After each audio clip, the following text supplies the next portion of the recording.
tal? Buenas noches, los saluda su amigo Guillermo Aranda, directo desde las montañas del Cusco. En este, tu canal, Tu Ser Invencible, donde damos a conocer información técnica del sector energía, no solamente enfocándonos en la parte operativa, sino también en la parte esencial que lleva al éxito del proyecto. Y tú te estarás preguntando, ¿a qué parte me refiero? Pues nada más que a la inteligencia emocional, al desarrollo de tu ser interior, a tu desarrollo personal, a tu cambio de mentalidad tan importante para lograr los objetivos día a día del proyecto. En resumen, hablo de tu ser invencible. El tema de hoy es el relé Buchholz. Bien, aquí en esta primera página tenemos una breve descripción de lo que va a contener este breve video. Como les decía, el tema de hoy es el relé Buchholz. Vamos a hablar sobre su historia, algunas características y funcionamiento, el montaje electromecánico y un caso muy peculiar sobre la rotura del relé Buchholz, para finalizar con las recomendaciones. Bien, en esta pantalla tenemos al relé Buchholz. Es un equipo prácticamente fabricado de aleación de aluminio. Vamos a pasar a las siguientes fotos para poder ubicarnos exactamente dónde se monta este relé. Bien, este relé Buchholz es instalado en transformadores de potencia superiores a los 500 kVA. En esta fotografía, este transformador trifásico pues es bastante grande, es de 50 MVA, y si ven el cursor aquí, en esta parte que estoy señalando, es donde va nuestro relé Buchholz. En la siguiente foto vamos a poder aclarar. Este es un corte longitudinal y aquí en la parte circular, cerca a la borna o el bushing, se encuentra el relé Buchholz, unido en la parte inferior con la cuba del transformador y en la parte izquierda con el tanque de conservación. La siguiente foto es mucho más cerca, era simplemente para estar acercándonos y poder identificar claramente el relé Buchholz.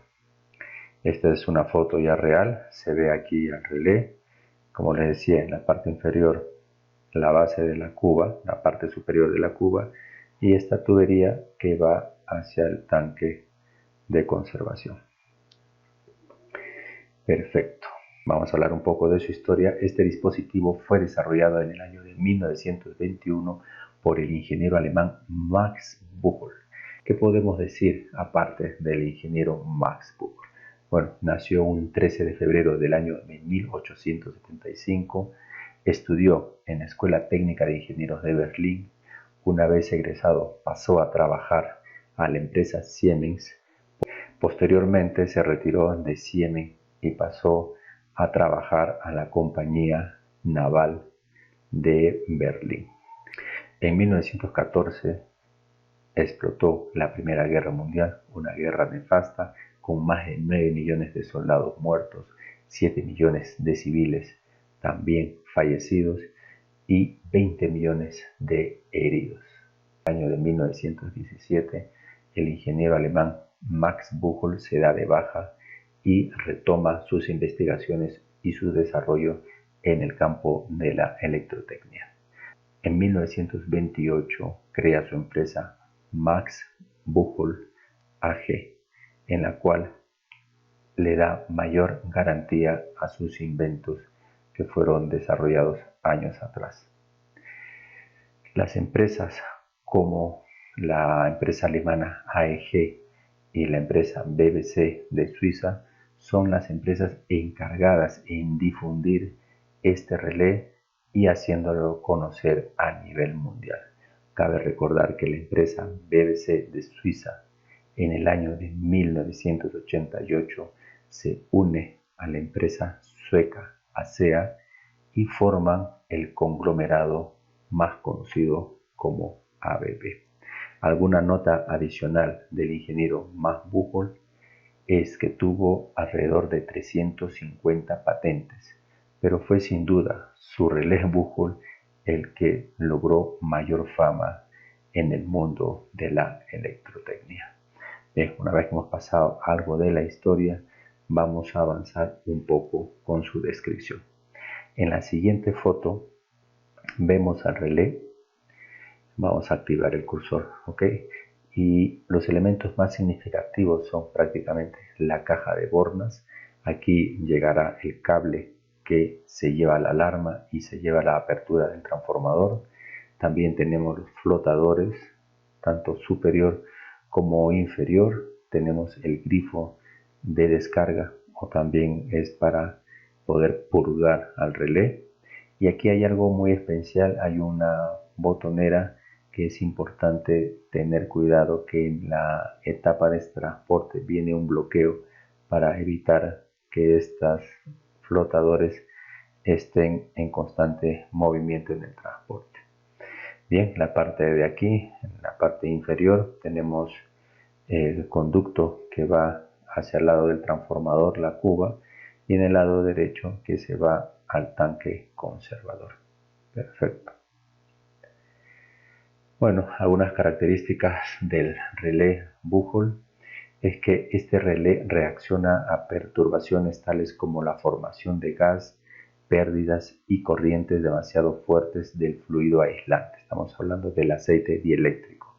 El relé también actúa cuando el nivel de aceite desciende por debajo de un límite determinado.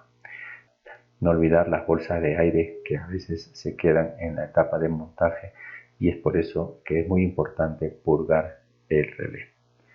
Muy bien, ahora hay una pregunta importante. Aquí habla de que el relé Buchholz actúa ante la formación de gas y también ante corrientes o ondas de fluido. ¿Y cómo se ocasiona esto? En la siguiente foto podemos ver un poco el interior del transformador. Tenemos en la parte superior izquierda las bornas de alta, luego ligeramente a la derecha las bornas de baja. Tenemos el tanque conservador con la tubería que va directo hacia la cuba del transformador. No olvidar que en este punto es donde va el relé Buchholz. En la parte interior vemos el conmutador para el cambio de tap del transformador. En la parte de afuera se ve la caja de comando Gradin. Bueno, volviendo a la parte interior tenemos el núcleo magnético, el devanado, tanto primario como secundario. Todos estos componentes eléctricos están sumergidos, ¿ok?, en aceite dieléctrico. Entonces los gases se ocasionan debido a que al estar el transformador sometido a alto voltaje y a la aparición de altas corrientes o bajas corrientes también, estos fenómenos eléctricos producen el deterioro del material y por lo tanto se generan estos gases. Vamos a ver el funcionamiento. Aquí hay tres casos importantes. El caso 1 dice, por acumulación de gas. Ya sabemos cómo se originan los gases. Aquí tenemos el relé Buchholz. El gas proviene desde la parte izquierda, ¿no?, de la cuba del transformador, y se sitúa en la parte superior del relé. Acá se ve la palabra gas. Al llenarse de gas, activa esta boya, y a la vez esta boya activa un interruptor mandando una alarma. En los planos eléctricos pues lo identificamos como alarma Buchholz. Eso viene a ser el primer caso por acumulación de gas. Veamos el segundo caso. Dice por pérdida de líquido aislante. Estamos hablando por pérdida del aceite dieléctrico. De igual forma, tenemos el relé Buchholz. Vemos que el nivel de aceite ha bajado considerablemente y la boya inferior desciende a manera que baja también el aceite y activa también un switch y manda no una alarma, esta vez manda una apertura de nuestro transformador. Bien, en el caso 3, corriente de líquido aislante. Tenemos nuevamente el relé bucle. Ante un arco eléctrico viene una onda de aceite por el lado izquierdo. Recordar que el fenómeno eléctrico trae consigo también un efecto electrodinámico, un movimiento, un remesón. Y es por eso que se genera una onda dentro del transformador que llega del lado izquierdo y activa una pequeña leva, y esto a la vez activa el mismo contacto que manda fuera de servicio el transformador. Perfecto. Bien, como vemos son tres casos muy simples. El relé es bastante sencillo respecto a su funcionamiento. Anteriormente hemos estado hablando sobre el gas. Es muy importante lo que el gas nos puede manifestar o señalar respecto a qué tipo de material está deteriorando. Por ejemplo, si tenemos un gas de color blanco, proviene de la destrucción del papel. Si tenemos gases color amarillo, vendrá de la destrucción de piezas de madera. Si tenemos humos negros o grises, provienen de la descomposición del aceite. Y si tenemos gases rojos, proviene del aislamiento de los bobinados. Por eso es muy importante saber qué color es el gas que proviene de la cuba del transformador. Es una manera muy rápida para saber qué elemento interno es el que está siendo afectado. Bien, ahora pasamos al montaje electromecánico. El relé es muy pequeño, puede pesar, dependiendo de la potencia del transformador, puede pesar entre 2,5 kilos a 6-7 kilos. Así que su montaje electromecánico es bastante sencillo. Bueno, aquí hay algunos pasos o algunas consideraciones que hay que tomar. Dice, en el relé hay una flecha roja que señala el sentido de montaje correcto desde el transformador hacia el tanque conservador. Dice también, el relé tiene que estar siempre lleno de aceite. Por consiguiente, el nivel mínimo de aceite en el conservador tiene que encontrarse siempre por encima del grifo de purga del relé. Una cosa bastante importante. El relé tiene que estar siempre montado horizontalmente para garantizar el funcionamiento correcto de los flotadores. Se aconseja una inclinación de 2,5 grados con un máximo de 5 grados respecto al eje horizontal del tubo que viene del tanque conservador. El tubo que conecta al transformador con el relé tiene que salir desde el sitio más alto de la tapa del transformador. Estamos hablando de la parte superior de la cuba. Y como les decía inicialmente, no olvidar retirar el bloqueo de los flotadores. Bien, pasamos a la siguiente lámina. Este es un gráfico de lo que le estamos explicando, ya lo tenemos claro. Tenemos en la parte derecha, en la parte superior, el tanque, el tubo que baja hacia el relé bucle y luego la salida hacia la cuba del transformador. Esta gráfica es la anterior, ya hemos identificado claramente dónde está el relé bucle. Bien, ahora habla sobre la elección del relé bucle. La elección del relé bucle depende del tamaño de la tubería. Y la tubería depende de la potencia del transformador. Aquí tenemos un cuadro que nos indica exactamente qué diámetro de tubo es el que se va a montar.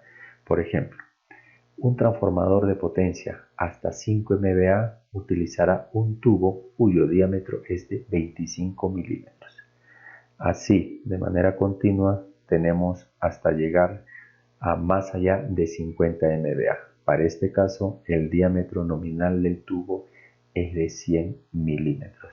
Tenerlo en consideración. Perfecto, vamos avanzando. Aquí tenemos la foto ya de nuestro relé bucle dañado. Ya estoy sintiendo ya que me está jalando la pata el ingeniero Max Buchholz al ver su invento destrozado, se podría decir. Bien, pasamos a la siguiente foto. Ya, aquí se ve pues claramente que la parte lateral derecha del relé se encuentra partido Ya estoy sintiendo que se le está hinchando la vena al ingeniero Max Buchholz al ver su invento prácticamente con una rajadura. ¿Por qué se rompió el relé Buchholz? ¿Qué es lo que ha pasado? Vamos a ver qué nos dice la siguiente lámina. Algunas consideraciones. Bien, estas consideraciones las he puesto en base a mi experiencia. ¿Qué pudo haber pasado? Vamos a ver, dice, la fabricación de piezas con una ingeniería errada. Hay que señalar que este daño ocasionado al relé Buchholz se debe a una fuerza superior a la resistencia de este material. Como les decía, este relé está hecho de una aleación de aluminio que tiene menor densidad que el acero. Entonces por ahí ha habido un apriete y este pues ha forzado a la pieza y esta se ha roto. Entonces, ¿qué pudo haber pasado? Como lo decía, la fabricación de piezas pudo haber estado mal, con la cual no coincidían el armado del relé.